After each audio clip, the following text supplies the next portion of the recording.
"You must have hit something," the service rep stated. This was in response to my call to the dealership to inquire about the knot on the tire of my new car. "Well, I just picked up the car from its first routine maintenance in which you rotated the tires," I replied. "I definitely haven't hit anything since then, and you would have noticed when you rotated the tires, wouldn't you?" I queried. "Well, it doesn't matter anyway," he retorted, "because we don't do tires." Even after I pointed out that it was a new car purchased at his dealership, the service rep told me I would have to go to a tire store, that it was my responsibility, and that it wasn't covered under the warranty.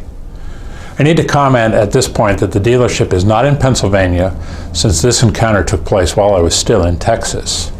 This was my first adventure with a semi-luxury car, and it had not been a good one.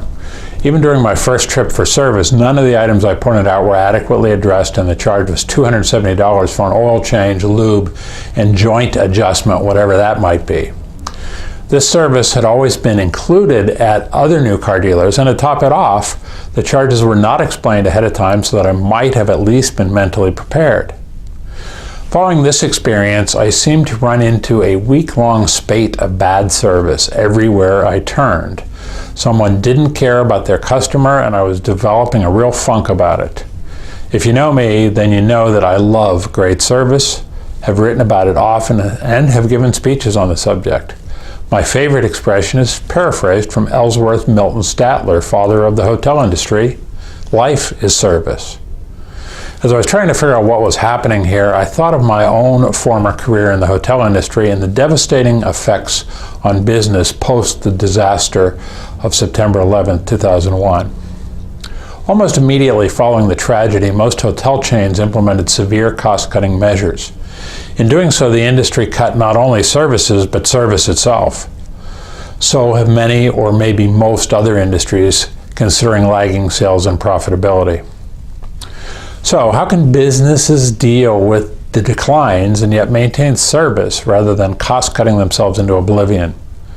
We might look to the darling of the airline industry. After 9/11, while others were announcing employee furloughs, reduced routes, and elimination of services, Southwest Airlines boldly stated that it was their intention not to lay off any employees, and they did not.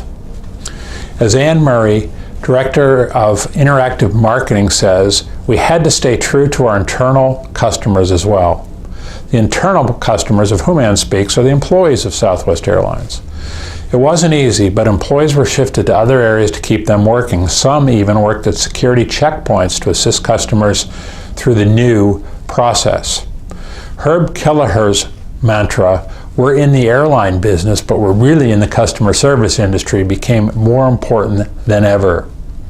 Southwest certainly had some other factors that allowed them to remain profitable through the downturn, such as a simple, common-sense business model. But I'm convinced that it is the focus on people that has been their key to success. I've long been a proponent of the service profit chain. In short, satisfied employees lead to satisfied guests, lead to profits. The Gallup organization has a simply different spin, saying that engaged employees lead to engaged customers, leading to profits. Not 100% sure what an engaged employee is, but Southwest Airlines certainly seems to have figured it out. So what's the solution to the decline of service in America? Get back to the service profit chain. In the long run, businesses cannot cost-cut themselves to greatness, but customers will return to businesses with great service. We almost forgot to finish the story about the tire. Here I was on a Saturday afternoon with what appeared to be an unsafe tire and shunned by the dealership that had profited from the sale of the car. I called Gene Sparks at Plano Tire, a locally owned independent tire shop. "Well, we're about ready to close," he said, "but we'll wait for you and get you fixed up." Not only did they get me through the weekend, but they contacted the tire manufacturer, a brand they don't even sell, to pursue a refund for me.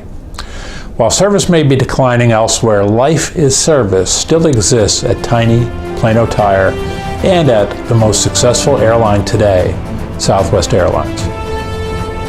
I'm John Longstreet with another edition of the Longstreet Beat. Thanks for tuning in, and I'll see you again next time.